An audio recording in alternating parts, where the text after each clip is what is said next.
జై శ్రీరామ్. ఇవాళ రేవంత్ రెడ్డి గారి స్టేట్మెంట్ చూస్తే నాకు దిమ్మ తిరిగిపోయింది. హిందూ దేవతలు 3 కోట్లుండ్రా, నాన్ వెజ్కి ఒక దేవుడు, పెళ్లిగానోళ్ళకి హనుమంతుడు, పప్పన్నంకో దేవుడు, మందుకు ఓ దేవత, ఎల్లమ్మ పోషమ్మ అని ఎటకారంగా ఇలా మాట్లాడడం జరిగింది. దీన్ని నేను తీవ్రంగా ఖండిస్తున్నా. ఈ యొక్క స్టేట్మెంట్ని హిందూ దేవతలు 3 కోట్లు ఉన్నారని చెప్పి నువ్వు అపహాస్యంగా మాట్లాడితే నువ్వు ఒక హిందూ ద్రోహిగా మేము అనుకోవాల్సి వస్తుంది. రేవంత్ రెడ్డి గారు ఆల్రెడీ మీరు చెప్తూనే ఉంటారు, కాంగ్రెస్ పార్టీ ముస్లింల పార్టీ, ముస్లింలు ఉంటేనే కాంగ్రెస్ పార్టీ అని. మీ యొక్క ధోరణి, హిందువులపై మీ యొక్క ధోరణి పలు సందర్భాలలో పలు బహిరంగ సభలలో చెప్పడం జరిగింది.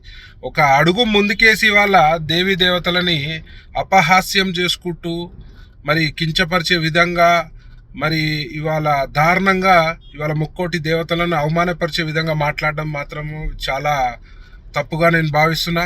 దీనిపై పోలీస్ శాఖ కూడా సీఎం రేవంత్ రెడ్డిపై కేసు పెట్టాలని, మరి ఇలాంటి ధోరణి ఉంటే మాత్రం మరి ఎందుకు ఓట్లు అడగనీకి బిచ్చమెత్తుకోనికి మా హిందువుల దగ్గరకు వస్తారని నేను ప్రశ్నిస్తున్నా. అలాగే ఇలాగే మీ యొక్క హిందువులపై ధోరణి ఉంటే మాత్రం ప్రజలు మిమ్మల్ని ఒక హిందూ విరోధిగా, హిందూ ద్రోహిగా మరి మిమ్మల్ని చూడాల్సిన పరిస్థితి ఉంటుందని తక్షణమే రేవంత్ రెడ్డి గారు మరి దీనిపై హిందూ సమాజానికి క్షమాపణలు కోరాల్సిందిగా నేను మనవి చేస్తున్నాను, డిమాండ్ చేస్తున్నాను. జై శ్రీరామ్. అసలైన తొలి వెలుగు. ఫాలో వాట్సాప్ @తొలి వెలుగు అఫీషియల్.